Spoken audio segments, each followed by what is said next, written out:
Escrito y pintado. Dialéctica entre escritura e imágenes en la conformación del pensamiento europeo. Por Facundo Tomás.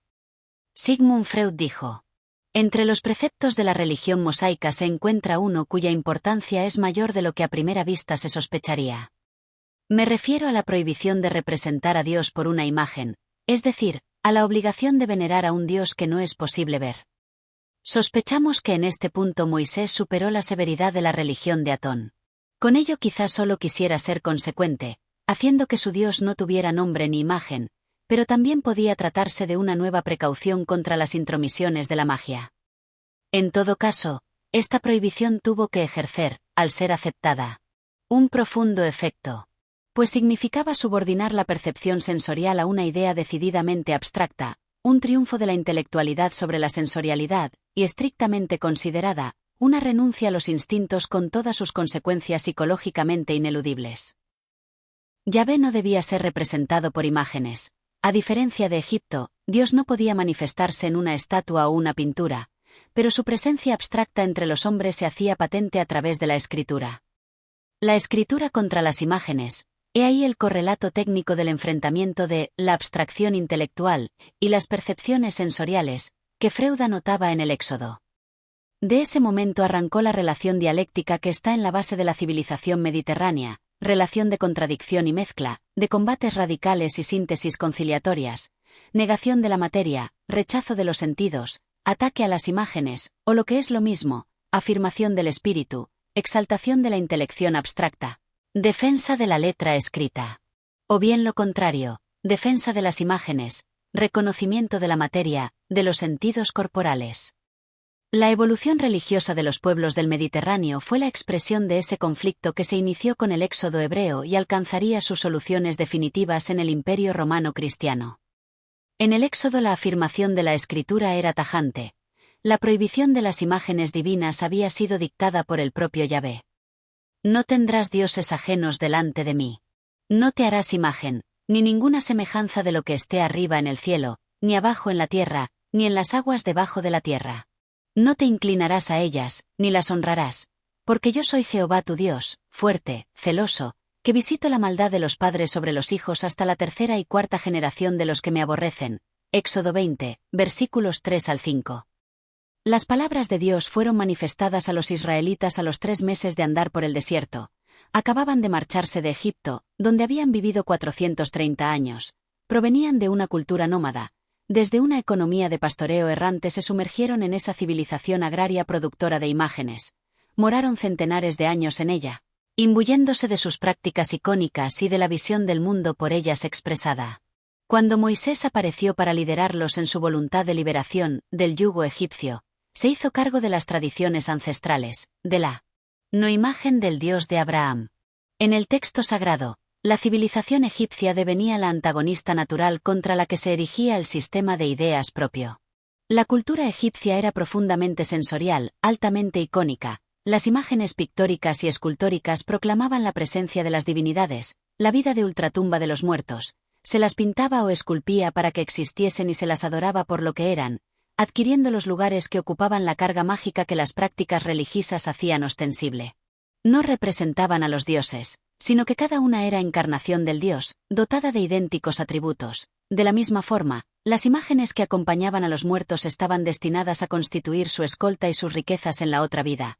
Formaban parte de un continuum vital ininterrumpido del que la muerte solo era el tránsito de una estación a otra. Los hombres no establecían distancia psíquica entre los distintos elementos, naturales o ideales, constitutivos de la realidad. La negación de Egipto era, pues, en primer lugar, rechazo de su idolatría. El mundo de las imágenes sagradas aparecía como el de todos los pecados. Frente a ellas, opuesto a su materialidad, Yahvé, aunque en sus apariciones a menudo se acompañaba de fenómenos energéticos, la zarza ardiendo, truenos y relámpagos, fuego, humo, habitaba un más allá celestial, inmaterial, distanciado y diferenciado del mundo de los hombres. Él mismo se encargó de señalar ese lugar. Y Jehová dijo a Moisés: así dirás a los hijos de Israel: vosotros habéis visto que he hablado desde el cielo con vosotros. No hagáis conmigo dioses de plata, ni dioses de oro os haréis. Éxodo 20, 22-23. En esta frase del Éxodo, En su estructura metonímica de oposición entre los términos que aparecen a un lado y otro del punto y seguido, se designaba el cielo como lugar alternativo a las imágenes sacras, porque Yahvé hablaba desde el cielo no debían hacerse imágenes. Pero había una alternativa a las imágenes, la escritura. El Éxodo la presentaba como la expresión propia de Dios. Y dio a Moisés, cuando acabó de hablar con él en el monte de Sinaí, 2 tablas del testimonio, tablas de piedra escritas con el dedo de Dios. 31, 18. La voz de Dios prohibía las imágenes, el dedo de Dios escribía. ¿Cuáles son las diferencias entre las imágenes y las letras? En ambos casos hay técnicas de pensamiento y en los 2 sistemas se opera mediante el sentido de la vista. Pero en tanto las imágenes concitan los otros 4 sentidos a través de la visión, la lectura provoca una abstracción incluso del propio sentido visual, tendiendo a hacer que los ojos traspasen la materia de las letras para buscar un más allá significado. Alcanzar el sentido de las letras es, en realidad, renunciar a ellas, rechazar su materialidad significante en aras de la comprensión de lo que evocan. Hay un pasaje del Éxodo en el que el enfrentamiento de la escritura con las imágenes se pone particularmente de manifiesto. Relata cómo, ante la tardanza de Moisés en bajar del Sinaí, el pueblo israelita adoptó actitudes idolátricas en una especie de vuelta a las tradiciones icónicas, arraigadas a lo largo de los siglos transcurridos en Egipto. Pidieron a Aarón que les hiciese un ídolo. De nuevo aquí las palabras del texto sagrado son reveladoras. No dice que demandaran al hermano de Moisés una representación, una imagen de Dios, sino, haznos dioses que vayan delante de nosotros. Éxodo 32, versículo 1. Aarón debía ser un experto escultor, puesto que tomó los pendientes de oro que todos llevaban en las orejas, hizo un molde y fundió un becerro.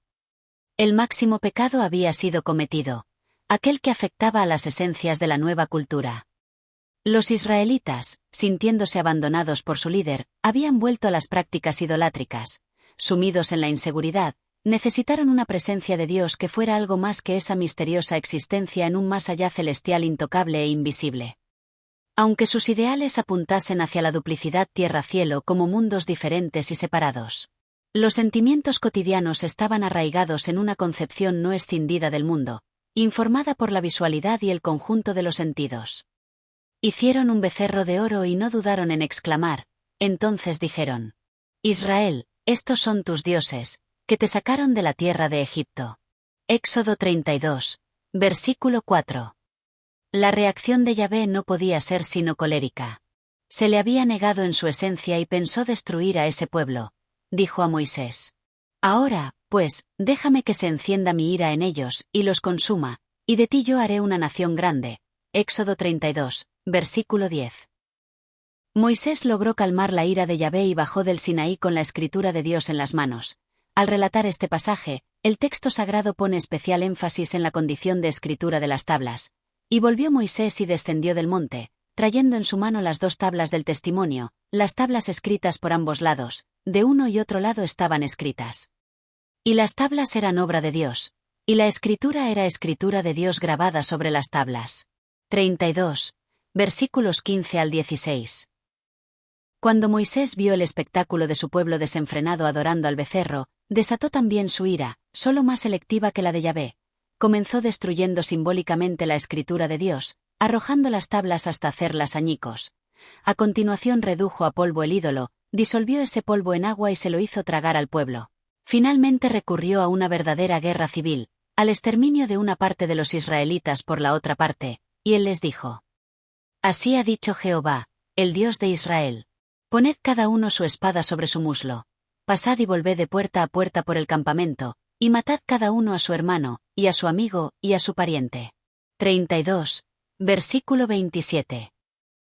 El pecado de idolatría tuvo que ser lavado con sangre. La expiación de la máxima culpa fue la muerte de miles de hombres a manos de sus hermanos. Los israelitas aparecen así en la historia como los negadores de la cultura de las imágenes, como el pueblo del libro. La monolatría se ligaba a la escritura como afirmación suprema del poder de Dios. Frente a los dioses visibles y tangibles, aparentes en su grandiosidad, pero también por ello reducibles en su poder a espacios y ámbitos concretos, la escritura garantizaba la omnipresencia divina por su ausencia del mundo sensorial, por su intangibilidad e invisibilidad absoluta. Estaba abierta la escisión entre el mundo de los sentidos y un más allá inmaterial, de índole superior, Al podía hacerse referencia, pero mantendría siempre su separación, su segregación. Ningún pueblo planteó en la antigüedad un ataque tan sistemático, tan radical, a la cultura sensorial que las imágenes representaban. La civilización hebrea asentó en el Éxodo una línea de escisión por la que, remitiéndonos a las palabras de Freud, la intelectualidad surgió como opuesta a la sensorialidad, se definió como su negación. Debe cimentarse aquí la separación entre materia y espíritu como entes diferenciados, cuyo desarrollo sería decisivo para la civilización europea. Ningún pueblo supo comprender, como los hebreos, que una cosmovisión fundamentada en la escritura era sustancialmente diferente al pensamiento sensorial constituido por las imágenes y que la primera solo podía erigirse sobre las ruinas de la segunda. El pueblo judío abrió así un camino por el cual, mucho más tarde y en distintas etapas, transitaría toda la humanidad.